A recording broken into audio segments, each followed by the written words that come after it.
Hello everybody.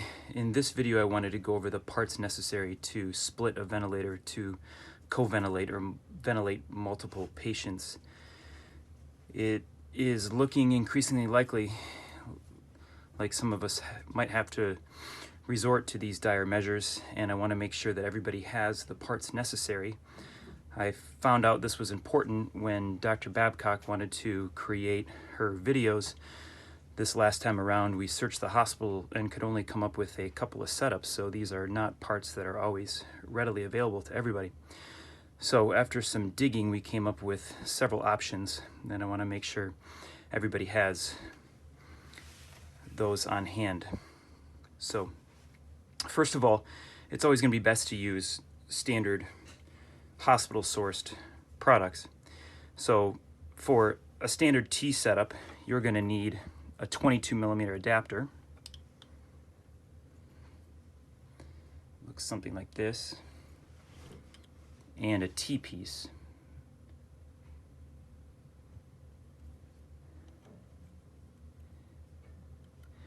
Connected there. This connects to either the inhalation or exhalation side of your ventilator, and then you hook up your standard ventilation tubing to this to split the system, right? Obviously there'd be filters in line. That's the standard hospital setup. Now, while we're talking about it, at least for our manufacturer, I do not recommend using the T-splitter that comes in the nebulizer. It's tempting because it actually has a female end, which allows pieces to be joined together easily without an extra connector. But the problem is that this piece that has the flanges on it unfortunately forms a fairly loose connection and wouldn't be something I'd be comfortable hanging tubing off of. So do not use this piece. Instead, use this piece, which holds much more tightly. That's pretty much all you need for the hospital-based setup. Now, I'm going to go ahead and assemble it and do a pressure test on it to see how much pressure that this particular system holds.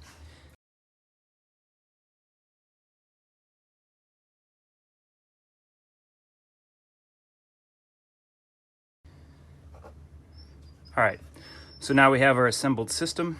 I have it hooked up to a small air compressor, and we'll go ahead and turn it on. I'm going to start with a very low pressure here. Keep in mind that this is measuring in PSI, and 35 centimeters of water is only half a PSI. So we're going to be dealing with pressures way over what you might see in a ventilator setup.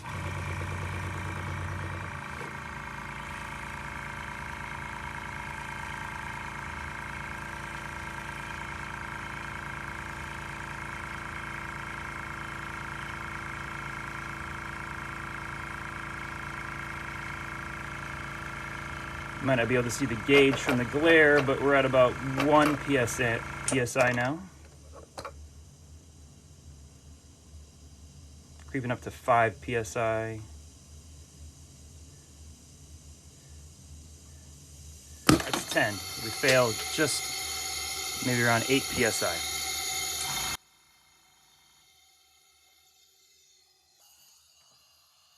Again, way over what you would ever experience in a ventilator setup. Now, when we couldn't find the parts necessary, I went out into the community and looked through many different pipe fittings along with my colleagues and found the best fitting was this fitting. This is a 3/4 inch CPVC CTS, and this particular brand came from Home Depot, and the packaging looks like this. I have no financial relationship with this company. What CTS refers to, because no other standard PVC fitting will work, is copper tube size. What that means is that a standard size piece of 3/4 inch copper tubing will fit inside of it. What the manufacturers do, because this is normally a solvent joint, is the inside of this tapers very slightly, which means this makes incredible connections when placed in a ventilator setup. So this is what you want. You want a 3/4 inch CPVC CTS. Now, when you go to a home improvement store, they may not know what a CTS is, but if you bring along a 15mm connector, you'll know right away whether or not it's the right T, because it'll fit in very snugly. Okay, so let's go ahead and look what that fitting looks like. So you can get just the T from a home goods store or a home improvement store, and then use standard hospital 15mm interconnects, male to male interconnects, or, and that setup would look something like this, or if you don't have enough 15mm connectors, which incidentally, a lot of these will come in a ventilator circuit setup and then get tossed away by a respiratory therapist because they're not generally needed. So make sure that your respiratory therapists are holding on to these 15mm interconnects. Or if you are running short on these, and it's always good to have backups, you can get 3/4 inch copper tube size pipe. So same thing. It's going to be that copper tube size that creates that nice tight fit. Put it in hand tight. Now, let's see, let's verify that this holds adequate pressure as well.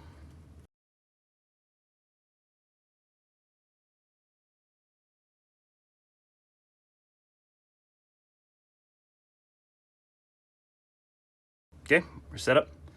I'm going to back off on my pressure here. Let's go ahead and turn it on.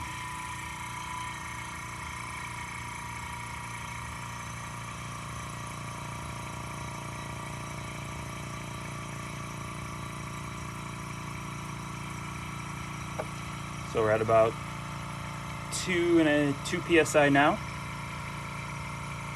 So that'd be equivalent to 140 centimeters of water, way beyond what you would ever experience in a ventilator setup. No air leaks.